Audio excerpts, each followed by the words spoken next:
Ji, and I doubt if he was involved in the terrorist attack. And they बोलिए।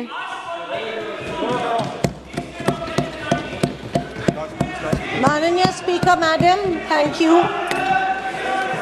Speaker महोदय, आज मैं इस सदन में नहीं कैमरा येऊ देना मैडम, कैमरा। मैडम स्पीकर, मैं आज इस सदन में क्रोध, वेदना और अपमान की भावना लेकर खड़ी हूँ। अपमान उन सिपाहियों का जिनको सीज फायर की ऑर्डर अपने देश के प्रधानमंत्री से नहीं बल्कि एक विदेशी से मिली। वेदना उन परिवारों की जिन्होंने पहलगाम के आतंकी हमले में अपने परिजनों को खो दिया। और क्रोध इस सरकार पर जो आज तक पहलगाम के आतंकी हमलावरों को न पकड़ पाई है और ना ही उनकी कुछ सुराग ढूंढ पाई है। ऑपरेशन सिंदूर नाम सुनने में देशभक्ति का लगता है, लेकिन असल में ये सिर्फ मीडिया पर किया सरकार का एक तमाशा था। कोई नहीं बता रहा है कि इस ऑपरेशन में हासिल क्या हुआ, कितने आतंकी पकड़े गए, हमारे कितने फाइटर जेट्स गिराए गए, कौन जिम्मेदार है, कौन किसकी गलती है। इसका हिसाब देने का दायित्व इस सरकार का है, मगर देश में सवाल पूछने पर ही पाबंदी है, क्योंकि ये सरकार सवाल सुनना ही नहीं चाहती है, बल्कि ये सरकार जवाबदेही से ही भागती है। अध्यक्ष महोदय, आज की परिस्थितियों को देख मुझे रोम में बने कॉलिसियम की याद आती है।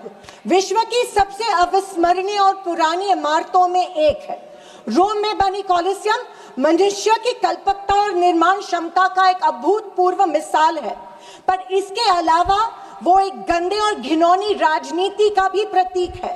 कहा जाता है कि इसका निर्माण उस समय की जनता को खेल और मनोरंजन में उलझाए रखने के लिए किया गया था, ताकि जनता का मूल मुद्दों पर से ध्यान भटक जाए।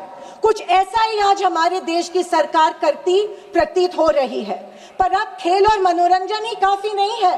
किसी महत्वपूर्ण इलेक्शन के पहले आतंकी हमला और फिर सरकार की जवाबी कार्रवाई। आतंकी आए कहां से, कहां गए, ये सरकार को कुछ नहीं पता, पर हमें पड़ोसी देश पर आक्रमण करना है और उसके आधार पर वोट बटोरने हैं। पहलगाम के आतंकी हमले में मारे गए बेगुनाहों की अभी चिता भी ठंडी नहीं हुई थी कि देश के प्रधानमंत्री बिहार में चुनावी रैली संबोधित करने गए। कोई जिए कोई मरे, इनको कुछ फर्क नहीं पड़ता। ये 24/7 चुनावी मोड में रहते हैं। फिर साहब की मार्केटिंग की तरकस से आया नया तीर, ऑपरेशन सिंदूर। मुझे हमारी सेना की बहादुरी पर बिल्कुल संदेह नहीं है।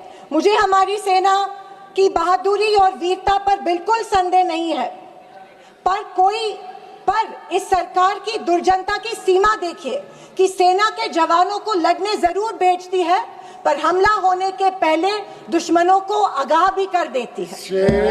हाँ, ये हमारे परराष्ट्र मंत्री का बयान था। क्या यही कारण है कि हमारे जेट्स दुश्मन के द्वारा गिराए गए? क्या ये हमारी सेना के जवानों के जानों के साथ खिलवाड़ नहीं थी? खैर, जो इंसान मानता हो कि इस सेना के जवान की तुलना में एक व्यापारी ज्यादा खतरा मोल लेता है, उससे हम अपेक्षा ही और क्या करें। ये मूर्खता है या फिर देशवासियों को मूर्ख बनाया जा रहा है? ऑपरेशन सिंदूर से देश को क्या हासिल हुआ? अमेरिका के दबाव में किया गया एक शर्मनाक सीज फायर। फॉरेन पॉलिसी ऐसी कि मित्र देशों ने आतंकवाद की निंदा तो की, पर पाकिस्तान की नहीं। स्पीकर मैडम, प्रधानमंत्री कहते हैं कि ऑपरेशन सिंदूर का जश्न मनाने का पर्व है। किस बात का जश्न मनाए प्रधानमंत्री जी? हमले के पहले आपके विदेश मंत्री दुश्मन को हमले की पूर्व सूचना देते, उसका जश्न मनाए? इसी का असर ये था कि हमारे जेट्स गिराए गए, क्या इसका जश्न मनाए? या फाइटर जेट जो क्षतिग्रस्त हुए हैं उनके पायलट्स का क्या हुआ, इस देश को अभी तक उसकी जानकारी नहीं है, क्या उसका जश्न मनाए? सीज फायर का ऐलान इनके कथित मित्र ट्रम्प करते हैं, इससे जो हमारी देश की तीनों सेनाओं का मानसिक खच्चीकरण हुआ, क्या उसका जश्न मनाए? और तो और पहलगाम के आतंकियों को कोई सुराग नहीं, क्या इसका जश्न मनाए? इंटरनेशनल कम्युनिटी में भारत की छवि इतनी कमजोर अब तक कभी नहीं हुई थी। हर चीज को इवेंट मत बनाइए मोदी जी, अपने मन की बात छोड़कर देशवासियों को की सवाल का जवाब देने की भी हिम्मत दिखाइए।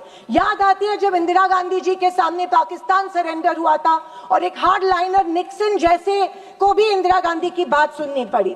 और विदेशी नीति की तो हालत और भी शर्मनाक है।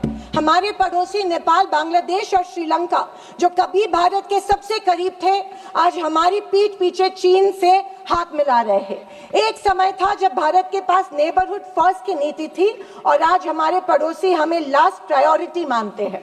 स्पीकर मैडम, विदेश जाकर इंडियन डायस्पोरा के साथ तस्वीर खिंचवाना ही विदेश नीति बन गई है। अब ये सरकार प्रश्न पत्र भी खुद बनाती है और उत्तर भी खुद तय करती है। जनता से कोई संवाद नहीं, पार्लियामेंट में कोई ट्रांसपेरेंसी नहीं। ये सरकार केवल प्रचार की मशीन बनकर काम कर रही है। पहलगाम के शहीदों के परिवारों को जवाब कौन देगा? सरकार की कूटनीति की असफलताओं को जवाब कौन देगा? चीन की बढ़ती घुसपैठ और पड़ोसी देशों की बेरुखी का जवाब कौन देगा? अगर सरकार जवाब नहीं देती है तो सरकार को सत्ता में बने रखने का कोई अधिकार नहीं है। विपक्ष का हर सांसद लोगों के सवालों को उठाता रहेगा और अगर सवालों से डरती है तो कुर्सी छोड़ो। ये कुर्सी, ये पद जवाबदेही का है, सिर्फ इवेंट सेलिब्रेशन का नहीं है। और अंत में मैं इतना ही कहना चाहती हूँ कि आवाज न सुनी हमारी, कुछ गम नहीं। आवाज न सुनी हमारी, कुछ गम नहीं। मजलूमों की चीखें तो सुन लीजिए। मन की बातें बहुत कर ली साहब, वक्त मिले तो देशवासियों की गुहार भी सुन लीजिए।